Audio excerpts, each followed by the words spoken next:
நிறுத்திய ஒரே திருவை கத்தோலிக்க திருவை தான் 2000 வருடங்கள் தாண்டி பல புயல்கள், பல விதமான முதுகில் குத்துவது எல்லாத்தையும் தாண்டி இன்னைக்கு நின்றுகிட்டு இருக்கு. காரணம், அது ஆண்டவர் இயேசு கிறிஸ்துவால் கட்டப்பட்டது. அதான் ஒரே ஆயன், ஒரே மந்தை. இதை எதையாவது எங்கேயாவது ஒரு சபையில் இருக்க முடியுமான்னு நீங்க பார்க்கணும்.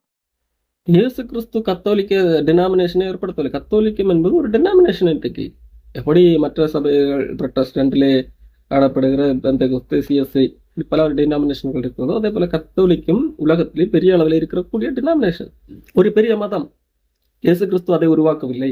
இயேசு கிறிஸ்து அல்லது இயேசு கிறிஸ்துவை பின்பற்றியவர்கள் வாழ்ந்த அந்த வாழ்க்கை முறை, போதித்த போதனை வேதாகமத்தில் இருக்கிறது. அதற்கும் கத்தோலிக்கம் 5ஆம் நூற்றாண்டிலிருந்து இன்றைக்கு வரைக்கும் போதிப்பதற்கும் அவர்கள் வாழ்ந்து காண்பிப்பதற்கும் பெரிய வித்தியாசம் இருக்கிறது. இயேசு கிறிஸ்து போதனையிலிருந்து வந்த அந்த சபையிலிருந்து தடம் புரண்டு அதிக மக்களை ஈர்த்த ஒரு மதஸ்தாபனம்.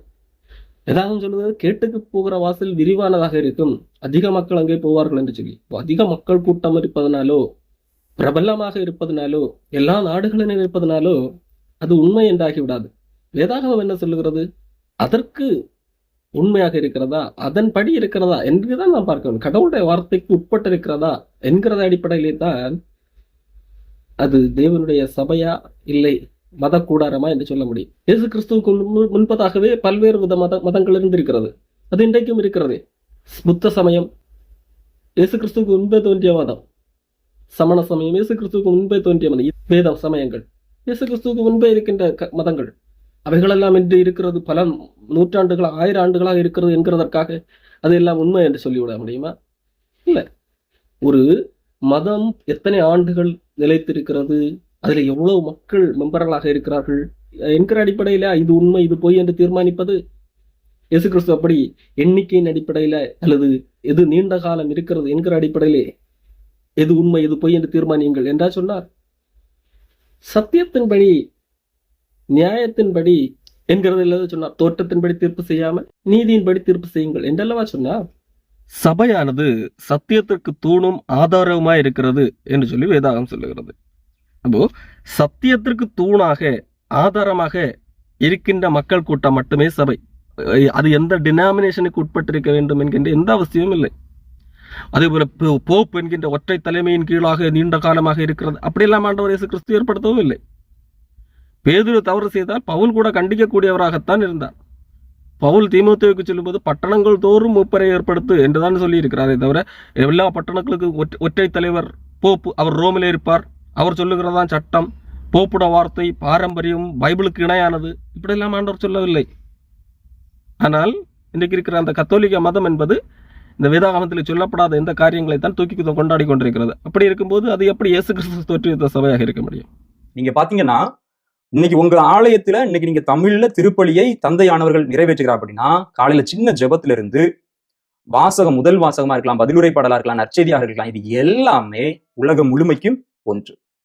அதான் ஒரே ஆயன், ஒரே மந்தை. இதை எதையாவது எங்கேயாவது ஒரு சபையில் இருக்க முடியுமான்னு நீங்க பார்க்கணும். ஒரே ஆயன் ஒரே மந்தை என்பது ஒரே போப்பை பின்பற்றுகிற மக்கள் என்பது அல்ல. இயேசு கிறிஸ்து என்கின்ற ஒரே ஆயன், இயேசு கிறிஸ்துவை பின்பற்றுகின்ற மக்கள் கூட்டம். கத்தோலிக்கர்கள் போப் என்கின்ற ஒரே ஆயனை பின்பற்றுகிறார்கள். ஆனால் வேதாகமம் கூறுகின்ற ஒரே ஆயன் என்கிறது இயேசு கிறிஸ்துவை குறிக்கும். அவரை பின்பற்றுகிற மக்கள் அவருடைய மக்களாக இருக்கிறார்கள். அடுத்ததாக இந்த கத்தோலிக்க பாதிரியார் சொல்லும்போது பல பேர் கத்தோலிக்கர்களுடைய முதுகிலே குத்தின சம்பவங்கள் எல்லாம் நடந்திருக்கிறது என்று சொல்லுகிறார். கத்தோலிக்க திருவை தான் 2000 வருடங்கள் தாண்டி பல புயல்கள், பல சூறாவளிகள், பல விதமான முதுகில் குத்துவது எல்லாத்தையும் தாண்டி இன்னைக்கு நின்றுகிட்டு இருக்கு. இது உண்மையா? இல்லை. இந்த கத்தோலிக்கக்காரர்கள் தான் பலரிடையே முதுகிலே குத்தி இருக்கிறார்கள், நெஞ்சிலே குத்தி இருக்கிறார்கள், கழுத்தை வெட்டி இருக்கிறார்கள், உயிரோடு எரித்திருக்கிறார்கள். மற்றவர்களை கொன்று குவித்த காரியங்களை எல்லாம் இந்த கத்தோலிக்கர் தான் செய்திருக்கிறார்கள். ப்ரூனோ என்கின்ற நபர் வானியல் ரீதியாக பல கருத்துக்களை வெளியிட்டார். அதற்காகவும் சில கிறிஸ்தவத்துக்கு எதிரான கருத்துக்களை அவர் வெளியிட்டிருக்கிறார். அதற்காகவும் அவரை கொலை செய்தார்கள். கலிலியோ பூமியை சூரியன் சுற்றி கொண்டு வருகிறது என்ற நம்பிக்கையை எதிர்த்து சூரியனைத்தான் பூமி சுற்றி வருகிறது என்கிறதை கூறினபடியால் அவர் சாகர வரைக்கும் வீட்டு காவலில் அடைக்கப்பட்டிருந்தார். வில்லியம் டிண்டேல் வேதாகமத்தை எல்லாரும் கற்றுக்கொள்ள வேண்டும் என்கிறதற்காக மொழிபெயர்த்தார், ஆங்கிலத்திலே மொழிபெயர்த்தார். அதற்காக உயிரோடு கம்பத்திலே கட்டி தீயிலே எரித்து கொல்லப்பட்டார். காரணம், கத்தோலிக்கர்கள் என்ன செய்து கொண்டிருந்தார்கள்? மக்களுக்கு வேதாகமத்தை கொடுக்கவில்லை, மக்கள் வேதாகமத்தை படிக்கக்கூடாது என்று இருந்தார்கள். இன்றைக்கு கத்தோலிக்கர்களுடைய கைகளில் வீடுகளிலே வேதம் இருக்கிறது என்று சொன்னால் கூட அதற்கு காரணம் யார்? கத்தோலிக்கர்கள் அல்ல. அவர்கள் நீங்கள் எல்லாம் வேதாகம் படிக்கக்கூடாது என்று சொன்னார்கள். ஆலயங்களிலே லத்தீன் மொழியிலே தான் பூஜை செய்ய வேண்டும் என்றிருந்தார்கள். லத்தீன் என்ன புனித மொழியா? இயேசு கிறிஸ்து பேசின மொழி கூட கிடையாது அது. இன்றைக்கு எப்படி இந்து சமயங்களிலே ஒரு சமஸ்கிருதம் மட்டும்தான் தெய்வ மொழி என்று சொல்லி அந்த மொழியிலே அர்ச்சனை செய்யப்படுகிறதோ அதே போலத்தான் 1000 ஆண்டுகளாக கத்தோலிக்க குருமார்களும் செய்தார்கள். ஏதோ நான் பொய்யாக சொல்லவில்லை, இது அந்த பாதிரியாரே ஒத்துக்கொள்ளுகிற உண்மைதான். நம்முடைய வெஸ்டர்ன் சர்ச்சை பொறுத்த வரைக்கும் தொடக்கத்துல குறிப்பா 1965 வரைக்கும் நம்ம ஊர்கள்ல கிராமங்கள்ல கூட நம்ம லத்தீன் மொழியில தான் திருப்பலியை நிறைவேற்றி கொண்டிருந்தோம். பெரியவங்க கிட்ட கேட்டீங்கன்னா சொல்லுவாங்க. பல நூறு ஆண்டுகள் மக்கள் வேதாகமத்தை படிக்கக்கூடாது, பூசை செய்தால் கூட லத்தீன் மொழியிலே தான் பூசை செய்ய வேண்டும். யாருக்கு வழங்கும் லத்தீன் மொழியிலே பூசை செய்தால்? அப்படித்தான் இருந்தது. இது எல்லாம் தவறு என்று சொல்லி புரொட்டஸ்ட் போராடியதன் விளைவுதான் கத்தோலிக்கர்களுடைய கைகளிலே கூட இன்றைக்கு வேதம் இருக்கிறதுக்கு காரணம். அவரவர் தாய்மொழியிலே வேதாகமம் கொடுக்கப்பட வேண்டும் என்கிறதற்காக மொழிபெயர்த்தவர்களை கொன்றார்கள். கத்தோலிக்கர்கள் செய்கிற பொய் புரட்டுக்களை அம்பலப்படுத்தியவர்களை கொன்றார்கள், சித்திரவதைக்குள்ளாக்கினார்கள். வரலாறு எடுத்து படித்து பாருங்கள். இந்த கத்தோலிக்க மதம் என்ன செய்தது தெரியுமா? இயேசு கிறிஸ்து அன்பை போதித்தார், அவர்கள் அந்த வழியிலே வந்தவர்கள். இயேசு கிறிஸ்து தோற்றுவித்த மதம் என்று சொன்னார்கள் அல்லவா? இயேசு கிறிஸ்து போதித்தது எது? அன்பு, பகைவரிடத்திலும் அன்பு காட்டுங்கள் என்று. ஆனால் இவர்கள் என்ன செய்தார்கள் தெரியுமா? சிலுவையை கைகளிலே வைத்துக்கொண்டு யுத்தத்திற்கு போனார்கள், அநேகரை கொன்று குவித்தார்கள். நாடு பிடிப்பதற்காக பல்லாயிரக்கணக்கான மக்கள் கொன்று குவிக்கப்பட்டார்கள். இவர்கள் என்றைக்கு சொல்கிறார்கள்? கத்தோலிக்கர்களுடைய முதுகிலே தான் அநேகர் குத்தினார்கள் என்று. பல விதமான முதுகில் குத்துவது எல்லாத்தையும் தாண்டி இன்னைக்கு நின்றுகிட்டு இருக்கு. காரணம், ஆண்டவர் இயேசு கிறிஸ்துவால் கட்டப்பட்டது. போய் இன்றைக்கும் போப்பிடத்திலே அன்றைக்கு இருந்தது போல ஆட்சி அதிகாரம் இருந்திருந்தால் அவர் ஒரு சர்வாதிகாரியாத்தான் இருந்திருப்பார். அன்றைக்குள்ளதை போல அன்றைக்கு இருந்தது போல இன்றைக்கும் பாவம் எண்ணி சீட்டு விற்கப்பட்டிருக்கும். அடுத்ததாக, நாங்கள் எல்லாம் வேதாகமத்தில் உள்ளதன்படியாக ஜெபமாலை சொல்லுகிறோம் என்று சொன்ன சபை, இந்த ஜெபமாலையில தொடக்கத்துல இருந்து கடைசி வரைக்கும் ஒவ்வொரு வார்த்தையும் திரு விவிலியத்திலிருந்து எடுக்கப்பட்டது. ஏதோ மனிதர்கள் இன்று சொன்ன வார்த்தைகள் கிடையாது. வேதாகமத்திலே இல்லாத சில காரியங்களை இப்போது வரிசையாக எடுக்கப் போகிறார். மட்டுமல்ல, வேதாகமத்துக்கு எதிரான காரியங்கள். அன்றபடி மரியாள் எப்பொழுதும் கன்னிகை தான் என்பதாக சொல்லுகிறார். அன்மக்களை அப்ப நல்லா தெரிஞ்சுக்கோங்க, அன்னை மரியா எப்பொழுதுமே கன்னிகை தான் இல்லை. இயேசு கிறிஸ்துவை ஈண்டெடுக்கின்ற போது மரியாள் கன்னிகையாக இருந்தார் என்றுதான் வேதாகம் சொல்லுகிறது. அதன் பிறகு யோசேப்போடு குடும்பம் நடத்தி பிள்ளைகளை பெற்றிருக்கிறார்கள். இயேசு கிறிஸ்துவுக்கு சகோதரர்கள் இருந்தார்கள் என்று சொல்லி வேதாகம் சொல்லுகிறது. மத்தேயு புஸ்தகம் 1 அதிகாரம் கடைசி வசனத்திலே வேதாகம் தெளிவாக சொல்லுகிறது, இயேசு கிறிஸ்து பிறக்கிற வரைக்கும் யோசேப்பு மரியாளை அறியவில்லை என்று சொல்லி. அதாவது இயேசு கிறிஸ்து பிறக்கிற வரைக்கும் மரியாளும் யோசேப்பும் சேர்ந்து கொள்ளவில்லை. மரியாளின் வாழ்நாள் முழுவதும் யோசேப்பும் மரியாளும் இணைந்து கொள்ளவில்லை என்று வேதாகம் சொல்லவில்லை. இவர்கள் என்ன நினைக்கிறார்கள் என்றால், யோசேப்பும் மரியாளும் இணைந்து கொண்டால் அது ஏதோ ஒரு பாவச்செயல் என்பது போல நினைத்துக் கொண்டிருக்கிறார்கள். ஆகவே தான் இன்றைக்கு இணையவில்லை என்பதாக சொல்லுகிறார்கள். ஆனால் வேதாகமத்தின்படி திருமணமான யோசேப்பும் மரியாளும் அதன் பிறகு இணைந்து வாழவில்லை, தனித்தனியாக வாழ்ந்தார் என்றால் தான் அது பாவச்செயல். ஆனால் இல்லைன்னா அவர்கள் திருமணமே செய்திருக்க கூடாது. எபிரேயர் புஸ்தகம் சொல்லுகிறது, விவாகம் யாவருக்குள்ளும் கனமுள்ளதாயும் விவாக மஞ்சம் பரிசுத்தம் உள்ளதாகவும், அதாவது அசுசிப்படாமலும் இருப்பதாக என்று சொல்லி வேதாகம் சொல்லுகிறது. விவாகம் என்பது கனமுள்ளது, கட்டில் பரிசுத்தமானது என்பதாக வேதாகம் சொல்லுது. ஆனால் இவர்கள் அது ஏதோ ஒரு அசுத்தம் போல எண்ணுவதனால்தான் அவர்கள் அது என்றென்றைக்கும் கன்னியாகவே இருந்தார்கள் என்கிறதாக வேதாகமத்துக்கு எதிரான ஒரு பொய்யை பரப்புகிறார்கள். அடுத்ததாக இந்த நபர் சொல்லுகிற பொய், அவள் அமல உற்பவிதான், பாவம் இல்லாமல் பிறக்கிற தன்மை. அதைத்தான் அவர்கள் அப்படி சொல்லுகிறார்கள். மரியாள் பாவம் இல்லாமல் பிறந்தாரா? இல்லை. இதே நபர் தான் இந்த வீடியோவின் ஆரம்பத்திலே சொல்லியிருப்பார், எல்லாரும் பாவம் செய்தார்கள், மனிதர்கள் என்றால் எல்லாரும் பாவிகள் என்பதாக. ரோமையர் 3:23 மனிதர்கள் எல்லாருமே பாவிகள் தான் அப்படிங்கிறத சொல்லப்படுகிறது. ஆகத்தான் இயேசு கிறிஸ்து வர வேண்டியிருந்தது. ஆனால் மரியாள் என்று வரும்போது மரியாள் பாவத்திலே பிறக்கவில்லை.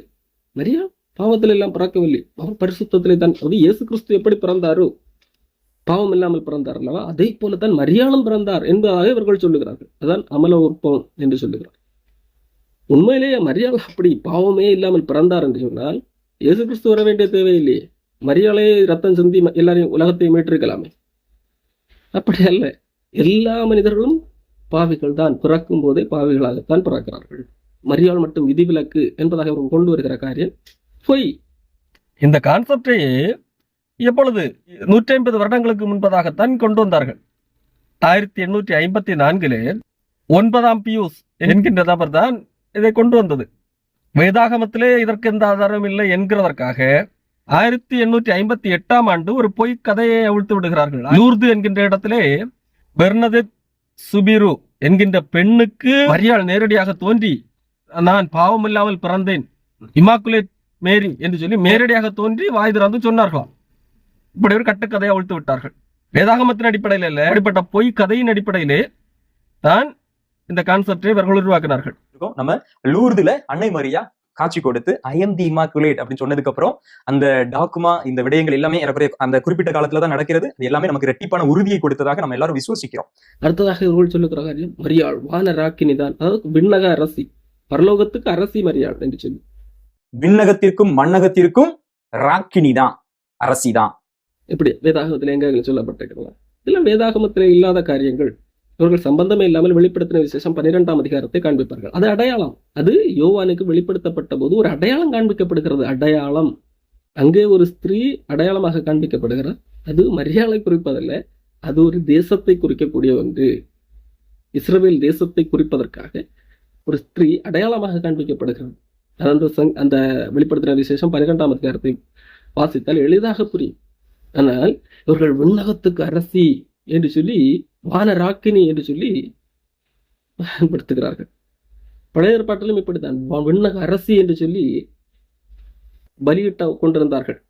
தேவன் கண்டிக்கிறார் இறைமைய தீர்க்கதரிசி வழியாக. தேவன் ராஜாவாக இருக்கிறார், அங்கே ராணி என்று சொல்லி எல்லாம் கிடையாது.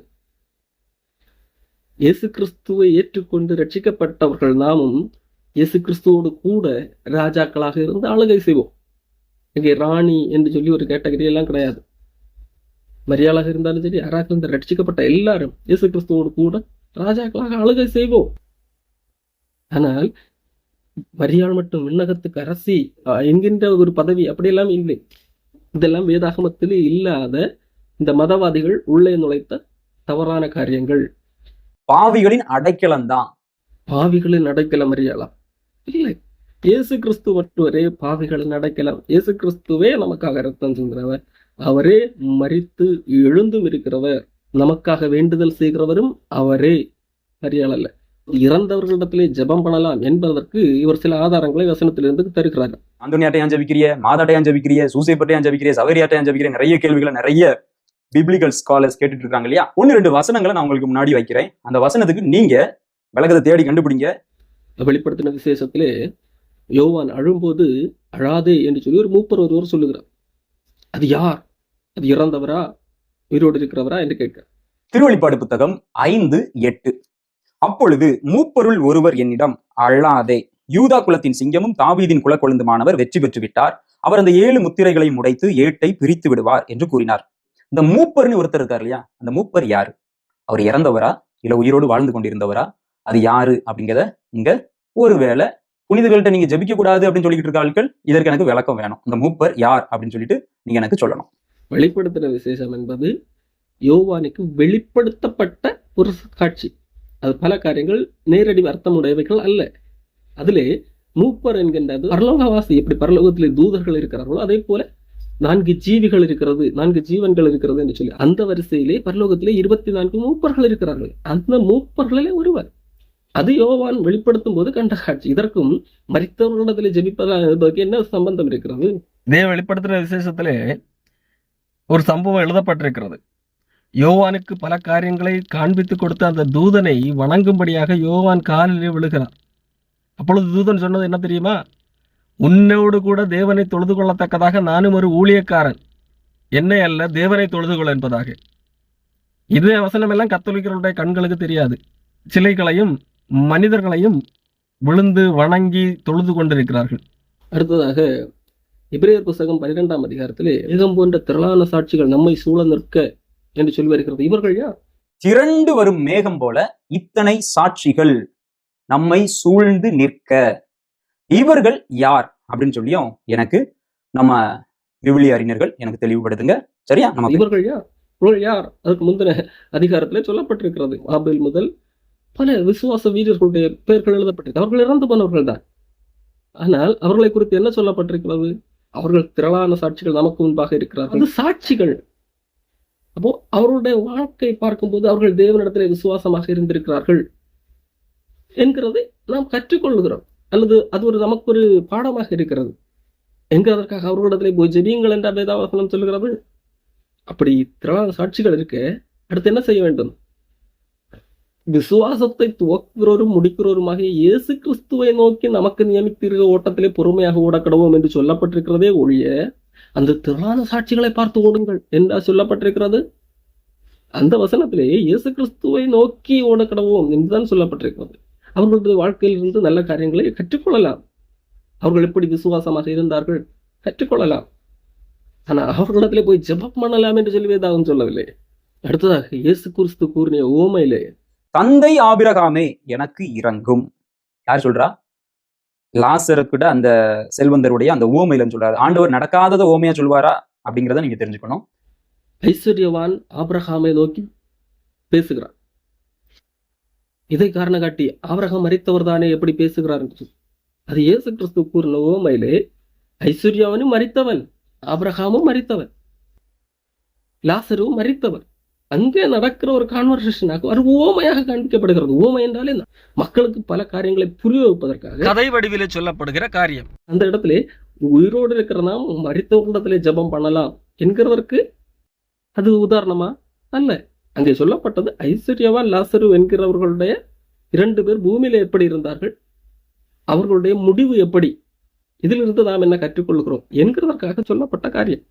அது மரித்தவர்களிடத்திலே ஜெபம் பண்ணலாமா பண்ணக்கூடாதா என்கிறதற்காக சொல்லப்பட்டதே அல்ல. சம்பந்தமில்லாத வசனங்களை எடுத்து காண்பித்து எப்படி மக்களை ஏமாற்றுகிறார்கள், மக்களை எப்படி நரகத்துக்கு அழைத்துக் கொண்டு போகிறார்கள் என்கிறதை பாருங்கள். இந்த கத்தோலிக்கர்கள் இயேசு கிறிஸ்து டிரான்ஸ்பிகரேஷன் மறு உருவம் அடையும் பொழுது அந்த உயர்ந்த மலை, சம் பீப்புள் சே தாபூர் மலை, அந்த தாபூர் மலையில மோசேவும் எலியாவும் வந்து பேசுகிறார்கள். இந்த மோசேவும் எலியாவும் பல 1000 ஆண்டுகளுக்கு முன்னாடி இறந்தவர்கள். ஆம், இயேசு கிறிஸ்துவோடு கூட மோசேயும் எலியாவும் பேசுகிறவர்களாக காணப்பட்டார்கள். ஆனால் சீடர்கள் இயேசு கிறிஸ்துவிடத்திலே மோசே வழியாகவும் எலியா வழியாகவும் வர வேண்டும் என்று சொல்லி அங்கே கட்டளை கொடுக்கப்படவில்லை. மோசேயிடத்திலும் எலியாவிடத்திலும் தான் ஜெபம் செய்ய வேண்டும், அவர்கள் வழியாகத்தான் இயேசு கிறிஸ்துவிடத்திலே பேச வேண்டும் என்று கட்டளையிடப்படவில்லை. அந்த காட்சியை சீடர்கள் கண்டபோது பேதுரு என்ன சொல்லி இருக்கிறான்? எலியாவுக்கு ஒரு கூடாரம், மோசேக்கு ஒரு கூடாரம், இயேசுக்கு ஒரு கூடாரம் போடுவோம் என்பதாக தான் என்ன செய்கிறேன் என்று தெரியாமல் பிதற்றினார்.